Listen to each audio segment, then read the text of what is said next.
अस्सलाम वालेकुम, नमस्ते, आदाब, सत श्री अकाल, वेलकम। स्वागत है आपका जनता की आवाज़ न्यूज़ 24/7 में। मैं हूं शाहिद खान। लॉकडाउन का तीसरा फेज़ शुरू हो चुका है और चारों तरफ बात हो रही है मज़दूरों के घर वापसी की। चारों तरफ मीडिया में, सोशल मीडिया में बात हो रही है मज़दूरों की बात की। सब जगह बात हो रही है मज़दूरों की।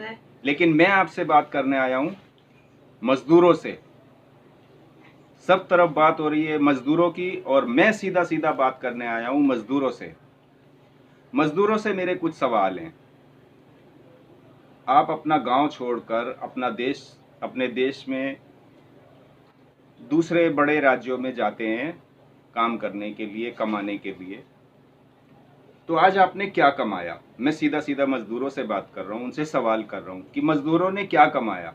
आज जब वो अपने घर जाने के लिए, अपने गांव जाने के लिए इतने बेताब हैं, अभी 40-42 दिन में उनका ये हाल हो गया है कि वो एक टाइम के खाने के लिए उनको लाइन लगानी पड़ रही है।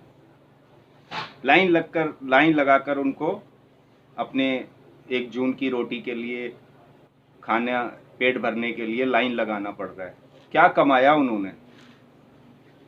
क्या बनाया उन्होंने? बड़ी बड़ी बिल्डिंगें, दिल्ली, मुंबई, कोलकाता, कहाँ कहाँ जाते हैं मजदूर हज़ारों किलोमीटर दूर, अपना घर, अपना बीवी बच्चे, माँ बाप, भाइयों को छोड़कर बड़े बड़े स्टेट में जाते हैं कमाने के लिए, काम करने के लिए। क्या कमाते हैं वो? आज जब वो अपने घर जा रहे हैं तो क्या कमा कर लेकर जा रहे हैं? एक बैग, एक पोटली, एक झोला, एक गठरी। क्या कमाया उन्होंने? क्यों आए थे वो बड़े स्टेट में कमाने के लिए? क्या करने आए थे वो? और क्यों जा रहे हैं गांव? अगर उनको बड़े शहरों में रहने का इतना ही शौक है तो यहाँ पर अगर मुसीबत आई है तो इसको छोड़कर वो क्यों जा रहे हैं? सोचने की बात है ये। क्यों छोड़ते हैं हम अपने गांव को? 18-18 घंटे बड़े शहरों के अंदर एक मजदूर 18-18 घंटे काम करता है। वो अपने गांव में अगर 12 घंटे भी काम करेगा तो इससे कहीं ज़्यादा तरक्की हो सकती है। उसकी अपनी भी तरक्की हो सकती है और उसके गांव की भी तरक्की हो सकती है। आज चारों तरफ बात हो रही है मजदूरों की। मजदूर अपना घर जाना चाह रहे हैं और उनके पास किराए के लिए पैसे नहीं है, मेडिकल कराने के लिए पैसे नहीं है। उनसे यहाँ पे कुछ झोला छाप डॉक्टर, जो झोला छाप एमबीबीएस कुछ भी होंगे, वो उनसे 100-100, 200 रुपए की फीस ले रहे हैं, मेडिकल कर रहे हैं और मेडिकल के नाम पे कुछ भी नहीं कर रहे, मोहर लगा के उनको मेडिकल करके अपने लेटर पैड पे दे रहे हैं। क्या गारंटी है उनकी कि उनको कोई कोरोना, खुदा ना करे कि कोरोना या कोई भी बीमारी है, जब उनका कोई चेकअप ही नहीं हो रहा। चेकअप के नाम पे सिर्फ उनको सर्टिफिकेट दिया जा रहा है। तो मैं सीधा सीधा आज जो सवाल कर रहा हूँ और बात करने आया हूँ, हर कोई बात कर रहा है मजदूरों की और मैं बात कर रहा हूँ मजदूरों से। मैं अपने मजदूर भाइयों से ये बात कर रहा हूँ कि वो अपने गांव को छोड़कर क्या कमाने के लिए आते हैं यहाँ पर बड़े बड़े शहरों में। आज वो जब वो वापस जा रहे हैं तो उनके पास जाने का किराया नहीं है। सरकार की तरफ मुंह ताकना पड़ रहा है उनको। और सरकार जिसको वो गद्दी पे बिठाते हैं, उन नेताओं के लिए नारे लगाते हैं, उनका वोट बैंक बनते हैं। क्या दे रहे हैं वो उनको? क्या दे रहे हैं नेता लोग उनको? क्या दे रही है सरकार उनको? अरे और सरकार दे कहाँ से रही है? मोदी जी ने क्या जो चाय बेच के इकट्ठा करा था उसमें से दे रहे हैं क्या? 15 लाख देंगे और 15,000 देंगे। कहाँ से देंगे वो सब हमारी ही मेहनत से कमाया हुआ पैसा, हमारे ही टैक्स का पैसा। आप क्या समझते हो कि मजदूर टैक्स नहीं देता? अरे एक माचिस भी खरीदता है अगर कोई 1 रुपए की तो उससे उसका भी टैक्स जाता है। एक डबल रोटी का, ब्रेड का पैकेट कोई खरीदता है, एक ब्रेड भी खरीदता है तो वो भी टैक्स लगता है उसके ऊपर, वो भी टैक्स देता है। बड़ा अफसोस है मुझे इस बात का। मैं सीधे सीधे मजदूरों से ये सवाल कर रहा हूँ कि आप लोग मेहनत करें, अपने गांव में करें, जिससे कि आपको ये छोड़कर भागना ना पड़े। अपने गांव में करें, अपने स्टेट में करें, जो आपकी मातृभूमि है, जहाँ पर आप अगर वहाँ पर इतनी मेहनत करें तो शायद है कि इससे कहीं ज़्यादा तरक्की हो सकती है। क्यों नहीं हम गाँव को आगे ले जा सकते? पैसा कमाने आते हैं हम बड़े बड़े शहरों में, क्या कमाते हम? अरे अब 40-42 दिनों में तो हमारा ये सबका मजदूरों का ये हाल हो गया कि उनके पास एक टाइम का पेट भर के खाने को नहीं है। तो फिर उन्होंने क्या कमाया? क्यों आए थे वो यहाँ? क्यों छोड़ा था उन्होंने अपना घर बार?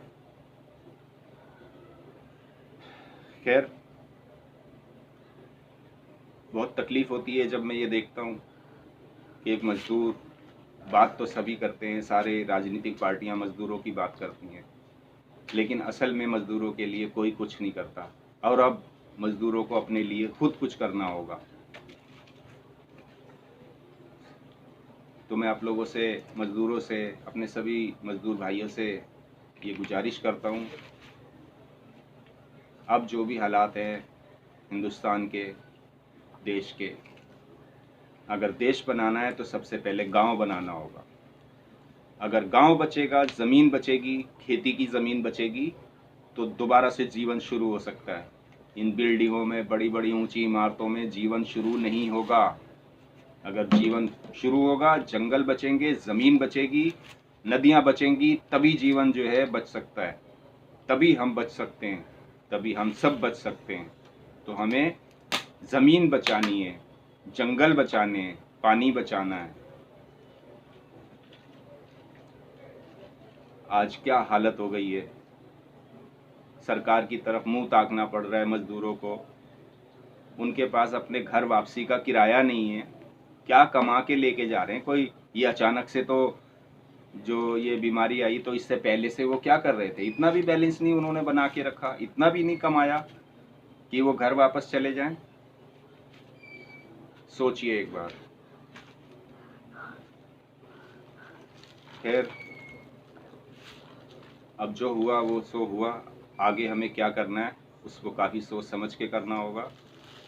और ये एक बहुत ही ख़तरनाक वायरस है, कोरोना वायरस।